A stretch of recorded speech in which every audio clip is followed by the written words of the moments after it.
Quand Léonard de Vinci est sous tes yeux, tu vas pas dire, ouais, non, mais attends, j'attends qu'il confirme. Non, c'est bon.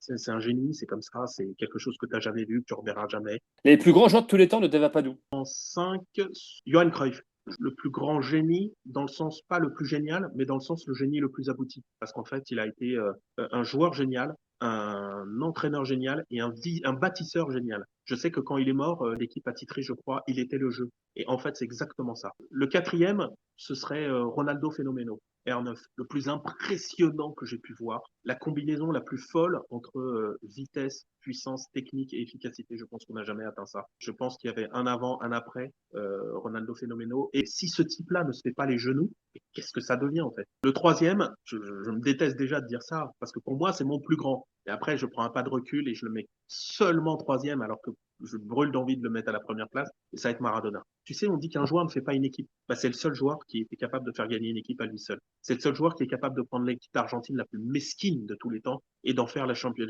du monde en 86. Et de les amener en finale en 90 avec une équipe encore pire et lui sur une jambe. Et il a fait gagner Naples, là aussi, à lui tout seul, une équipe qui était, c'est comme si tu faisais gagner Celta Figo en Liga. Pour moi, c'est incroyable. Là, je vais faire hurler, je pense. Enfin, hurler. Peut-être hurler les plus anciens, mais je mets Pelé en deux. Je sais même pas s'il y a besoin de développer. Le mec a gagné 3 Coupes du Monde, dont une à 17 ans et quelques, en mettant des doublés en demi et en finale. C'est presque le joueur ultime, Pelé. Le mec qui a tout, le mec qui a 30 ans d'avance. Tu regardes, il y a des vidéos, Pelé le faisait déjà il y a 30 ans. Des trucs que tu vois faire par Ronaldinho, des choses comme ça. Et puis bah, le premier, bah, je crois que parfois il faut savoir s'incliner quand tu as le génie le plus incroyable de tous les temps. Le plus régulier, le plus constant, c'est Léo Messi. Moi, j'ai longtemps mis un bémol sur Messi, alors qu'il était un bémol très relatif, hein, il était sur mon podium depuis longtemps, mais qui était un bémol par rapport à sa personnalité en équipe nationale. Moi, je trouvais que là, il faisait un peu plus petit garçon que bonhomme. Un peu moins Messi qu'à Barcelone. Et moi, je trouvais que là-dessus, il y avait une faille.